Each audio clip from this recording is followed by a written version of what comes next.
तो good evening everyone. कैसे हैं आप लोग? हाँ जी सर, ऑडियो वीडियो क्लियर है। बताइए, फिर हम स्टार्ट करें।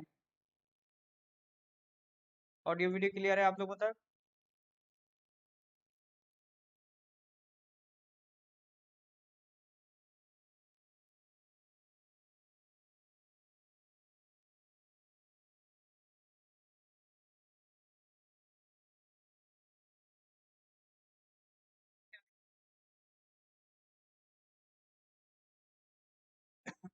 Alright sir.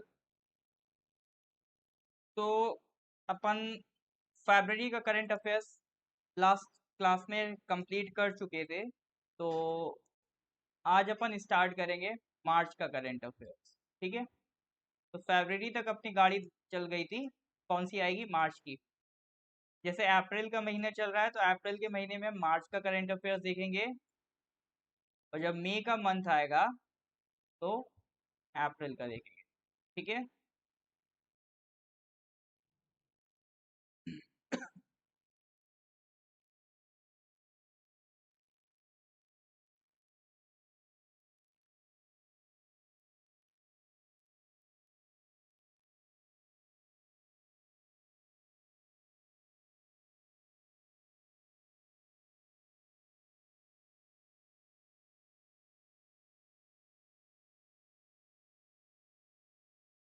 हाँ जी। बफरिंग तो नहीं हो रही ना आप लोगों के पास?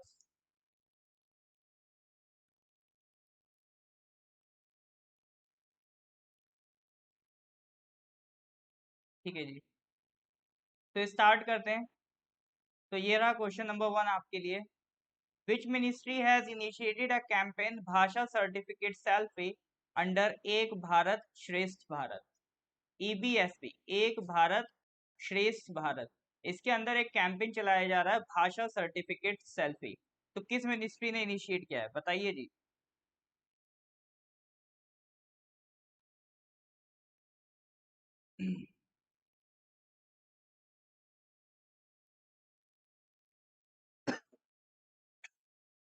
ऑलराइट, माउंट हेलेना का आंसर है education.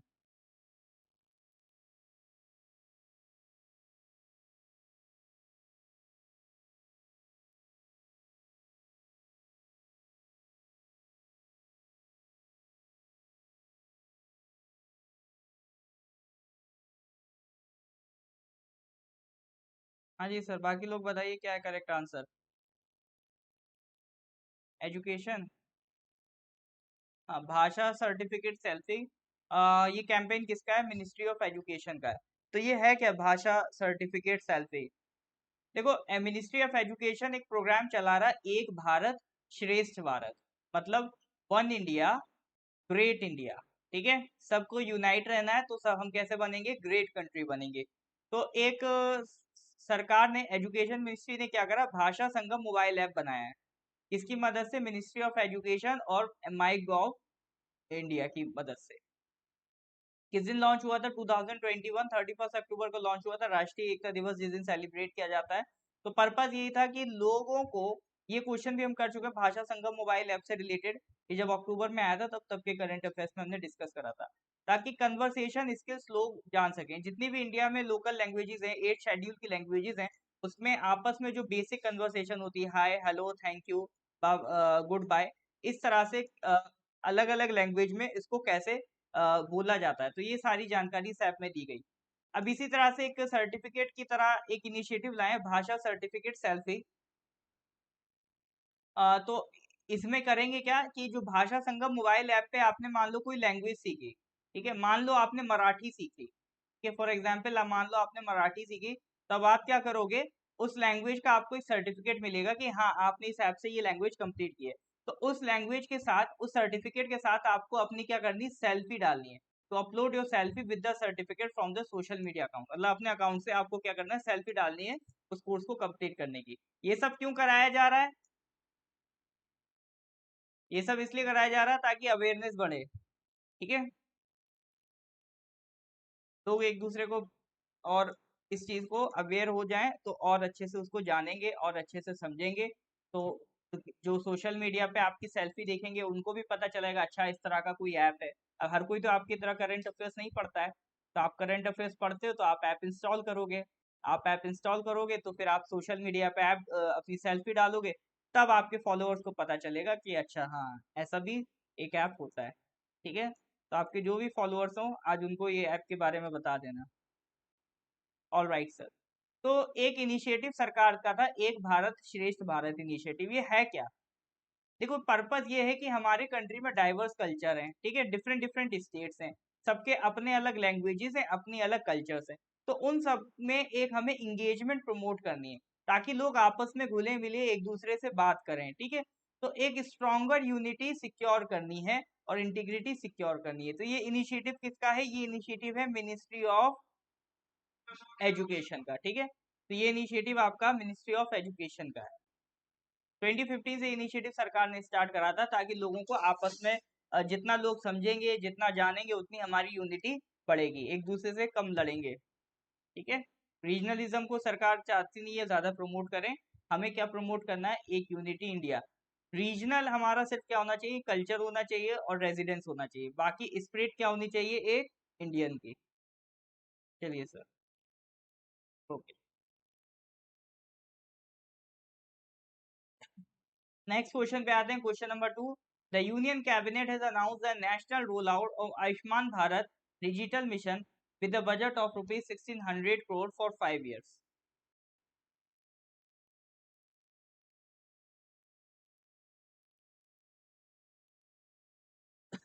The union cabinet has announced the roll national roll out of Ayushman Bharat digital mission. कितना है? 1600 करोड़ का सर बजट है 5 साल के लिए। Which is the implementing agency of the mission? बताइए। How to increase resolution in Facebook video. Okay, उसके लिए आपको करना क्या है? आपको ये मान लो इस तरह से आपको स्क्रीन दिख रहा होगा, तो उस स्क्रीन पे जैसे ही आपने टैप करा, टैप करते ही आपको एक यहाँ पे देखो गियर दिख जाएगा, उस सेटिंग का ऑप्शन है, उस सेटिंग के ऑप्शन में चले जाना, वहां से आप क्वालिटी सेट कर लो। ठीक है, वहां सेटिंग के ऑप्शन में जाके वहां से क्वालिटी सेटअप कर लेंगे। हाँ जी, तालांग पेंगू जी क्लियर है? All right. माउंट हेलेना, आज माउंट हेलेना कौन है? ये पहली बार दिख रहे हैं और बहुत तेजी से सही आंसर देते जा रहे हैं, क्या बात है। चलिए, हाँ, correct answer is national health authority. सरकार ने क्या अनाउंस किया? Ayushman Bharat digital mission. अच्छा, एक स्कीम आई थी आयुष्मान भारत डिजिटल मिशन से ज्यादा पहले, आप जानो किसको? आयुष्मान भारत स्कीम। सरकार की एक स्कीम थी प्रधानमंत्री जन आरोग्य योजना, प्रधानमंत्री जन आरोग्य योजना। ठीक है, तो आयुष्मान भारत प्रधानमंत्री जन आरोग्य योजना सरकार ने स्टार्ट की थी कुछ साल पहले। तो पर्पज ये था कि जो बहुत ही गरीब लोग हैं, अब गरीब पैसे कैसे पता चलेंगे? एक सरकार ने एक सेंसस करवाया था 2011 में, सोशियो इकोनॉमिक कास्ट सेंसस, मतलब इसमें कास्ट और इनकम के बेसिस पे जो सबसे पिछड़े, जो सबसे बैकवर्ड लोग थे, ठीक है, कास्ट और इनकम के बेसिस पे, तो उनको हमने इस कैटेगरी में डाल दिया, socio economic caste census data. ठीक है, तो उनमें से हमने बेनिफिशरीज आइडेंटिफाई करे और उनको क्या करा? एक इंश्योरेंस दे दिया 5 लाख पर फैमिली का। हर एक फैमिली से कहा कि हम आपको 5 लाख का इंश्योरेंस दे रहे हैं, आपकी फैमिली में अगर किसी को कोई भी प्रॉब्लम हो जाए, कोई भी दुख बीमारी लग जाए, तो आपको सरकार 5 लाख इंश्योर करती है। यानी अगर आप प्राइवेट हॉस्पिटल में, किसी भी हॉस्पिटल में चले जाओगे, तो 5 लाख तक का आपका खर्चा क्या हो जाएगा? माफ हो जाएगा। ठीक है, ये स्कीम ने बहुत बूम मचाया, काफी इससे फर्क पड़ा है। ठीक है, काफी तगड़ी स्कीम ये मानी जाती है। प्रधानमंत्री जन आरोग्य योजना याद रखिएगा, इसमें क्या है? हम 5 लाख पर फैमिली इंश्योरेंस देते हैं। अब लेकिन ये ऐसा नहीं है, सेंट्रल सेक्टर स्कीम नहीं है, ये सेंट्रली स्पॉन्सर्ड है। सेंट्रली स्पॉन्सर्ड बोले तो इसमें जो खर्चा है सेंटर और स्टेट दोनों मिलके करेंगे।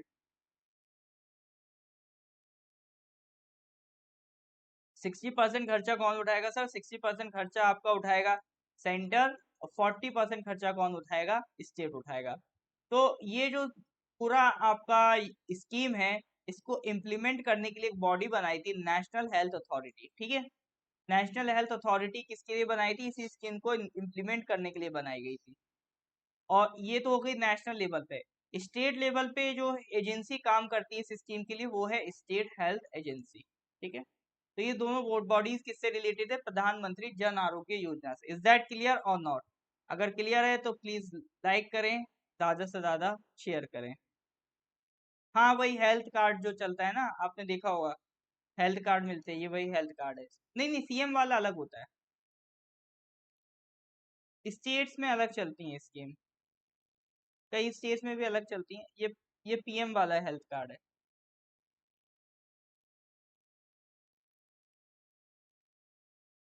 Alright sir.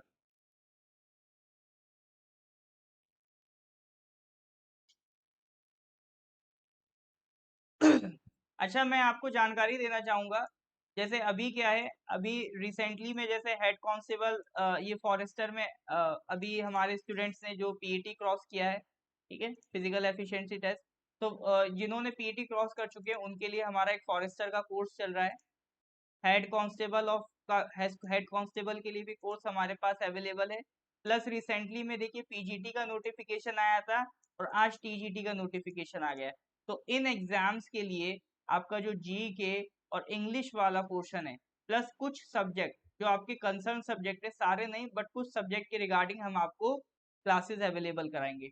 तो अगर आप ये सारे कोर्सेज ज्वाइन करना चाहते हैं रिगार्डिंग फॉरेस्टर या हेड कांस्टेबल या पीजीटी या टीजीटी, तो आप व्हाट्सएप कर सकते हैं 8076535685। ठीक है, 8076535685 पर आप व्हाट्सएप कर सकते हैं। ठीक है सर, ओके। चलिए सर, तो आगे बढ़ते हैं। नेक्स्ट क्वेश्चन नंबर कौन सा है? Question number 3। Which state is celebrating its annual viva carnival from February 26 to March 1? अब देखो, मैंने कहा था हर स्टेट के अलग से फेस्टिवल रटने बैठो, उससे बढ़िया जो करंट अफेयर्स में आते जाए उनको याद करते जाओ। ठीक है, कभी लद्दाख का कर लिया, कभी किसी स्टेट का कर लिया, तो ऐसे करते करते सब याद हो जाएगा।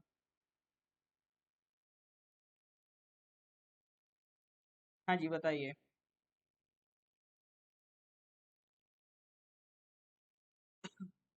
विच state is celebrating its annual viva carnival from February 26 to March 1?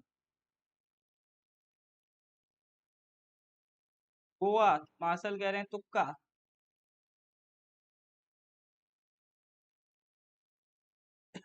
Alright sir, correct answer is Goa. ये वहां से जब से पोर्टुगीज का रूल्स था, उससे पहले से ये, उसके उनके टाइम से ये सारे कल्चर वहां पे चलते आ रहे हैं। ठीक है, करेक्ट आंसर इज गोवा। तो वाइवा कार्निवल कहाँ का है सर? गोवा का है। देखिए, फरवरी तक की पीडीएफ मैं आपको सेंड कर चुका हूँ। ठीक है, फरवरी तक की पीडीएफ सेंड कर चुके हैं, उस पर जल्दी एक टेस्ट में अनाउंस करने वाला हूँ। Next question number 4। Which is the first multilateral agency to open office in the Gujarat international finance tech city? Gujarat international finance tech, उसको प्यार से क्या कहते हैं? Gift city. ठीक है, गुजरात इंटरनेशनल फाइनेंस टेक, उसको क्या कहते हैं? Gift city. तो कौन सी एजेंसी, मतलब कौन सी बैंक इसमें अपना ऑफिस खोलने जा रही है? पहली ऐसी कौन सी इंटरनेशनल ऑर्गेनाइजेशन है जो इसमें अपना खाता, या कह लो अपना ऑफिस खोलने जा रही है? बताइए। देखो, करंट अफेयर्स में कुछ अलग से आसमान से टपक के नहीं आ जाएगा, आपके एग्जाम में इसी तरह के सवाल आते हैं, तो ये अगर आपने पक्के कर लिए, लाइव जिंगा लाला।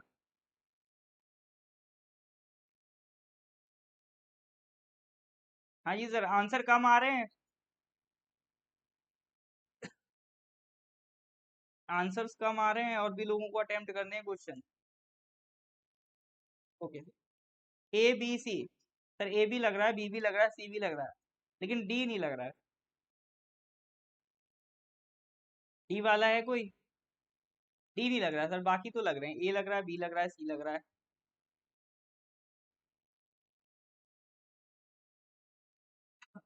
चलिए देखते हैं। हाँ, कौन है? न्यू डेवलपमेंट में। Correct answer is B, new development bank आ रही है, पहला ऑफिस को। तो ये है क्या, गिफ्ट सिटी है क्या? देखो पहले समझते हैं एक नया term, international financial service centre, ये क्या होता है? इंटरनेशनल फाइनेंशियल सर्विस सेंटर क्या होता है? इंटरनेशनल फाइनेंशियल सर्विस सेंटर का मतलब क्या है? International financial service centre, what does that mean?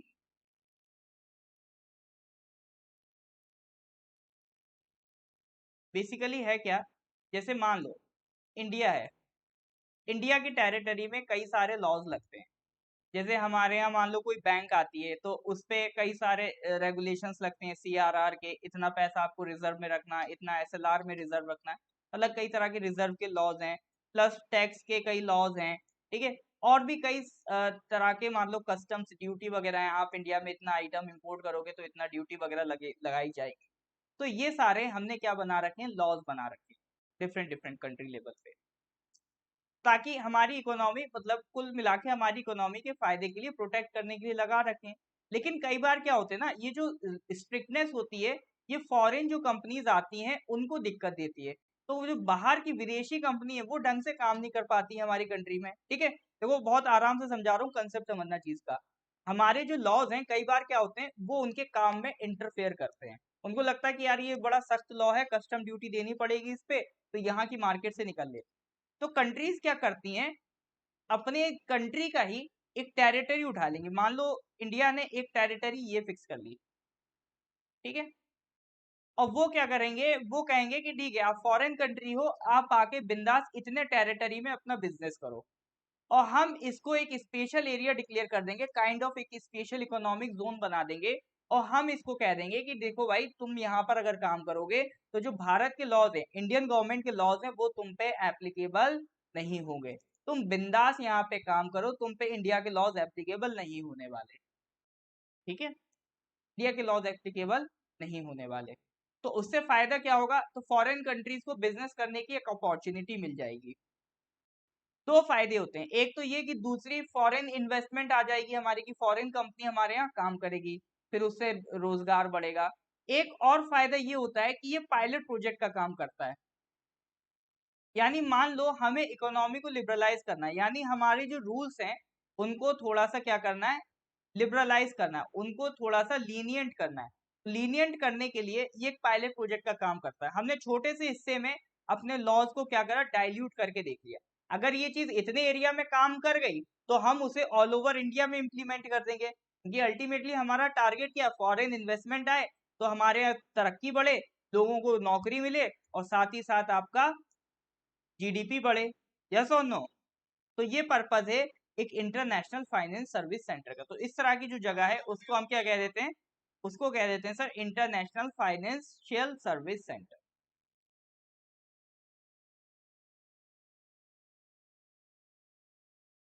तो इंडिया में इस तरह का इंटरनेशनल फाइनेंशियल सर्विस सेंटर पहला कहाँ पे आया है, गुजरात में आया है। तो उसका नाम क्या है, gift, Gujarat international financial tech city.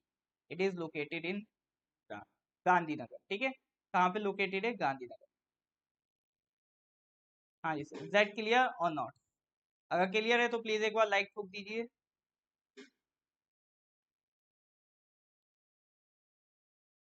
हाँ जी सर, वही सब बातें जो मैंने आपको बताई ना, वही आपको इसमें लिखी मिलेंगी। सेंट्रल गवर्नमेंट में approve the setting up of an international financial service centre in A special economic zone and may prescribe the requirement for setting up and operation of such centre. वही सब जाते हैं, लेकिन पर्पस अपने को clear है कि मतलब रूल्स एंड रेगुलेशंस हमारे जो हैं वो बाहर की कंपनी के लिए टफ पड़ते हैं। तो हमने एक एरिया बना दिया कि तुम इतने में काम करो, हमारे रूल्स नहीं लगेंगे। तो उससे हम चेक भी कर लेते हैं कि रूल्स अगर हम अपने चेंज कर दें तो इकोनॉमी को कोई नुकसान तो नहीं होने वाला है, ठीक है। तो ये सब डबल फायदा हो जाता है अपने को। ऑल राइट सर, चलिए लग रहा सबको आ रहा है समझ।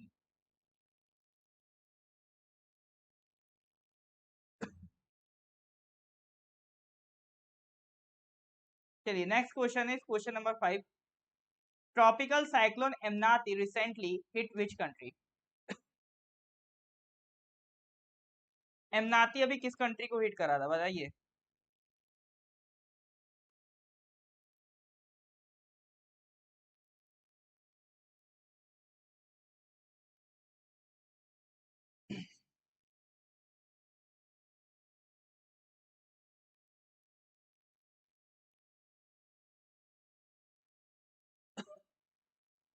Tropical cyclone Emnati recently hit which country? Indonesia, Thailand, Maldives, Madagascar. बताइए सर।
हाँ जी सर बताइए। इंडोनेशिया क्यों बता रहे हैं sir? Correct answer is Madagascar. ठीक है, correct answer is Madagascar. Indian Ocean का सबसे बड़ा आइलैंड यही है, इंडियन ओशन में मेडागास्कर मिलेगा आपको। ठीक है, इसकी कैपिटल कितनी, देखो कितनी आसान कैपिटल है, अंता नाना रीवो। ठीक है, मेडागास्कर की कैपिटल अंता नाना रीवो। कितना आसान नाम है, याद हो भी गई होगी अब तक। इधर अफ्रीका है, ठीक है, इधर साइड अफ्रीका है और इधर मेडागास्कर है। अफ्रीका का कौन सा कंट्री लगता है? मोजाम्बिक लगता है। इसका पड़ोसी कौन है? मोजाम्बिक। तो मोजाम्बिक और मेडागास्कर के बीच में एक वाटर बॉडी है, इसको क्या कहते हैं? चैनल कहते हैं। अगर स्पेस बहुत कम होता है, नैरो पैसेज होता है, तो स्ट्रेट कह देते हैं, और पैसेज थोड़ा सा बढ़ जाता है तो उसको क्या कहने लगते हैं सर? चैनल कहने लगते हैं। ठीक है, तो ये क्या है? मोजाम्बिक चैनल है। बाकी कुछ याद मत करने लग जाना कि ये रिवर जा रही है, चलो मानिया रिवर याद कर लेते हैं ना, अंकराथम, इतने माउंट, इतना याद करने की जरूरत बहुत हुआ तो कैपिटल देख लो, कितनी आसान कैपिटल है, अंतनाना टीबू। ठीक है, ऑलराइट सर, तो ये हो गया cyclone. Next question number 6, which tennis player won the Mexican Open 2022 also known as Acapulco title? बताइए, ये क्वेश्चन सबसे बनना चाहिए।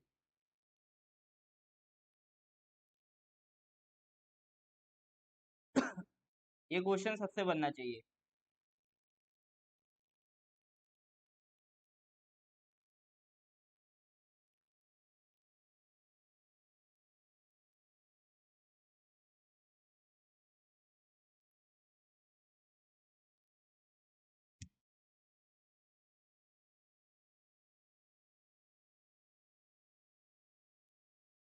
बेचारा मेडागास्कर, हाँ। ऑलराइट सर, तो पाम कह रहे हैं कैमरून, माउंट हेलेना ने कह दिया राफेल नडाल। ओके सर, तो बी और सी में डिबेट है।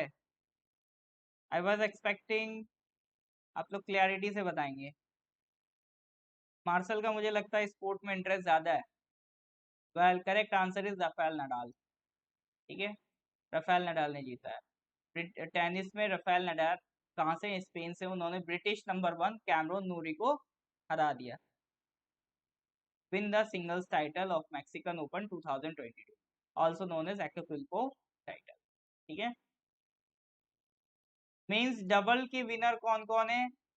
फेलिसियानो लोपेज स्पेन से और स्टेफानोस सिसिपास ग्रीस से।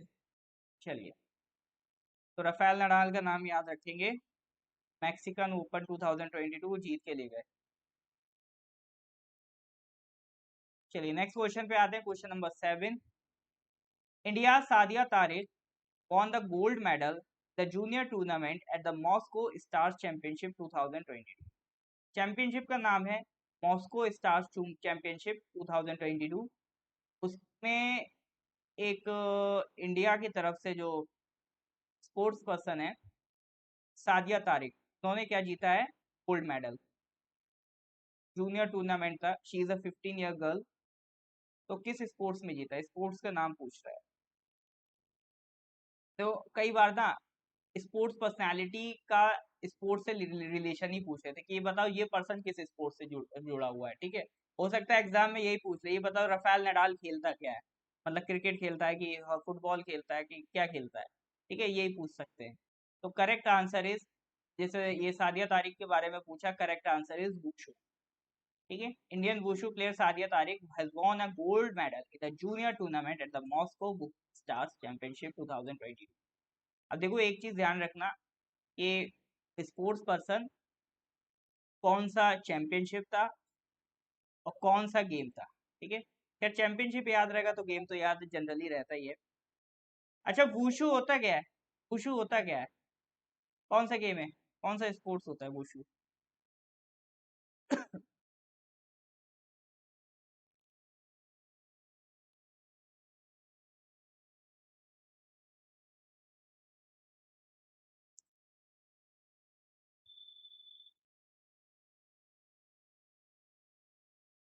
हाँ जी सर बताइए, वुशु कौन सा गेम होता है?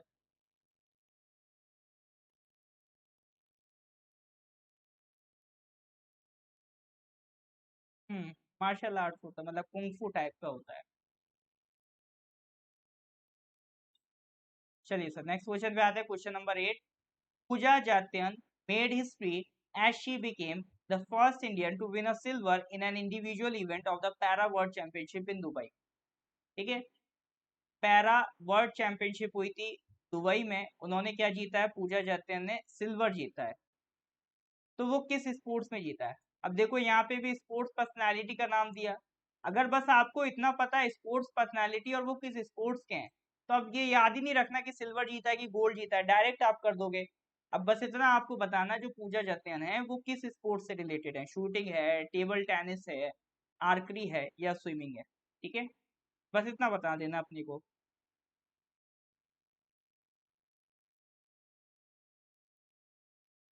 आज देख रहे हो तीसरा क्वेश्चन है आज ये स्पोर्ट्स का, हर वर्ग के स्पोर्ट्स चले इस महीने में।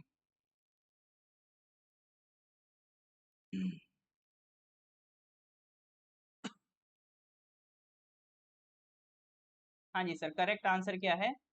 Correct answer is archery. तो पैरा आर्कर पूजा जतिन जी ने क्या जीता है? फर्स्ट इंडियन है वो जिन्होंने सिल्वर जीता है in an individual section of the para world championship in Dubai. ठीक है, कौन सा कॉम्पिटिशन सर? आर्करी। चलिए सर नेक्स्ट क्वेश्चन पे आते हैं, question number 9। Which ministry has notified the compensation to victims of hit and run motor accident scheme 2022? Ministry of Road Transport, Highways, Post Shipping, Waterways, Ministry of Social Justice and Empowerment, Ministry of Home Affairs। सही है sir. Which ministry has notified the compensation to victims of hit and run motor accident scheme 2022?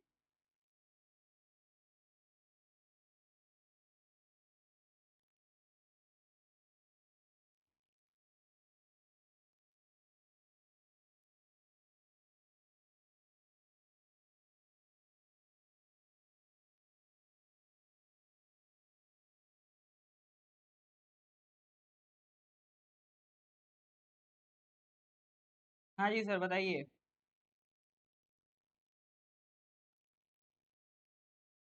ए सी, ए सी, इसमें तो भैया doubt नहीं होना चाहिए। Hit and run motor accident की बात हो रही है। अब इसमें शिपिंग मिनिस्ट्री क्या करेगी? सोशल जस्टिस का भी इतना लग नहीं रहा, होम अफेयर्स मिनिस्ट्री के यही पास यही काम नहीं बचा है। ऑब्वियसली बात है कौन होगा इसमें? Ministry of road transport and highways. ठीक है, जो hit and run motor accidents हो रहे हैं उनमें एक कंपनसेशन दिया जाएगा विक्टिम्स को, तो उसके लिए ये बात कर रहे हैं। तो कौन सी मिनिस्ट्री है? Ministry of road transport and highway.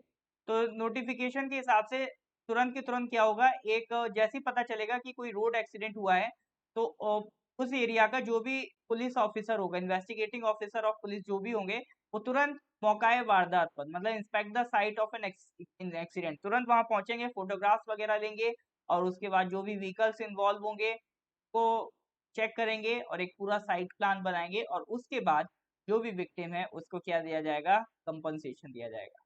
ठीक है, क्या दिया जाएगा सर? कंपनसेशन दिया जाएगा।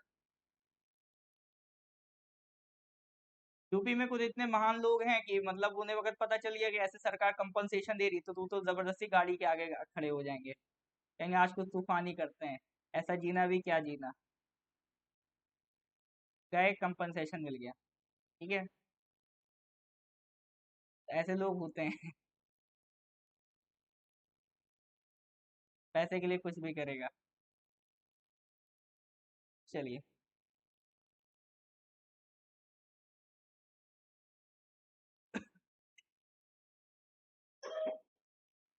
Okay sir. Next question, question number 10, आज का last question. Which ministry will organize week-long Jan Aushadhi Divas from 1st March to 7th March 2022? Ministry of Health and Family Welfare, Chemicals, Fertilizers, Education, Culture. बताइए sir, correct answer.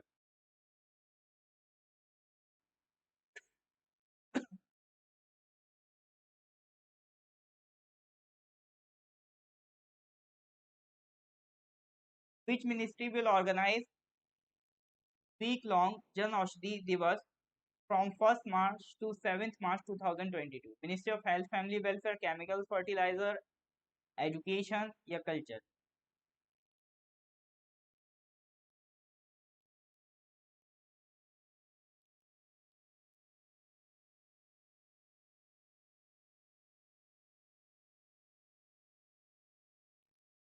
हाँ जी, culture.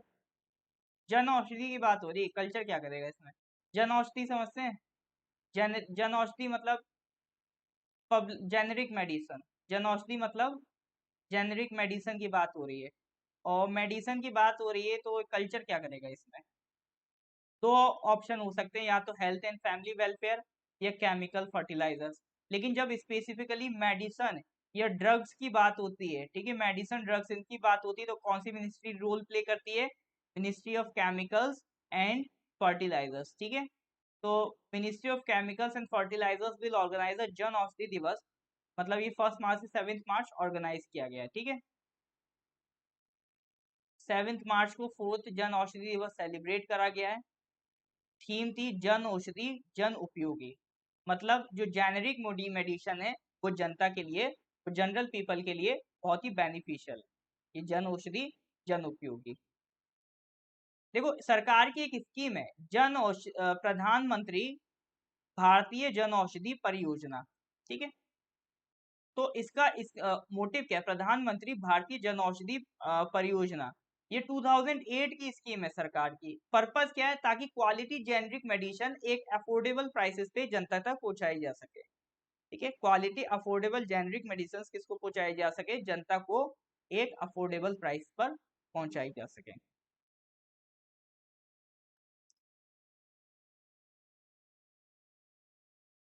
ठीक है sir, तो ये इसका इस scheme का objective है, और इसी ऑब्जेक्टिव को, इसी अवेयरनेस को आगे बढ़ाने के लिए जन औषधि वीक हम सेलिब्रेट कर रहे हैं। ठीक है, जेनरिक मेडिसिन कंपैरेटिवली सस्ती पड़ती हैं इनके जो काउंटर पार्ट्स है।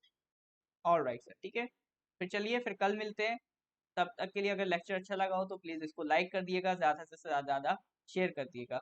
और जो लोग TGT, PGT, head constable, forester इन एग्जाम्स की तैयारी कर रहे हैं वो व्हाट्सएप कर सकते हैं।